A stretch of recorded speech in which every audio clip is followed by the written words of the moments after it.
of Japan, Fumio Kishida. Kenya is Japanese Prime Minister Fumio Kishida's second last stop of his four-nation Africa tour that has already seen him visit Egypt and Ghana. The two countries are marking 60 years of cooperation that has seen Kenya become the largest recipient of Japanese development assistance in sub-Saharan Africa.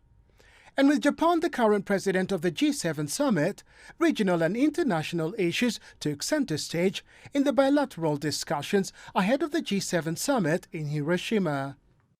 On Sudan, the two leaders agreed to push for a ceasefire to end the conflict between the Sudanese military and the paramilitary Rapid Support Forces that has already claimed hundreds of lives and injured thousands.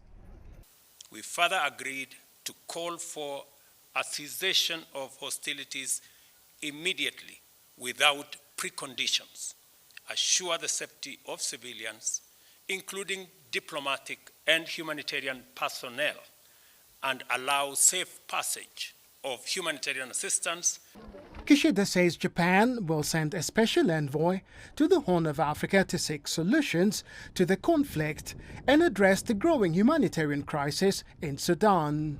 We will promptly consider emergency humanitarian assistance together with the international community and affirmed that we will coordinate closely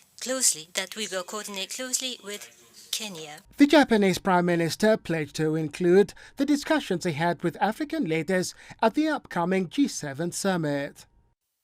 The two leaders also held bilateral talks on several areas of cooperation touching on energy, infrastructure, agriculture and investments in economic zones. On Thursday, the Japanese Prime Minister heads to Mozambique on the last stop of his Africa tour as Kenya gets ready to welcome German Chancellor Olaf Scholz in a tour that indicates the increasing interest in Africa by major global players. The meeting between the two leaders was a balance between bilateral relations and global affairs. But it's clear the crisis in Sudan remains a major concern for both regional leaders and the international community. Robert Nagila, CGTN, Nairobi, Kenya.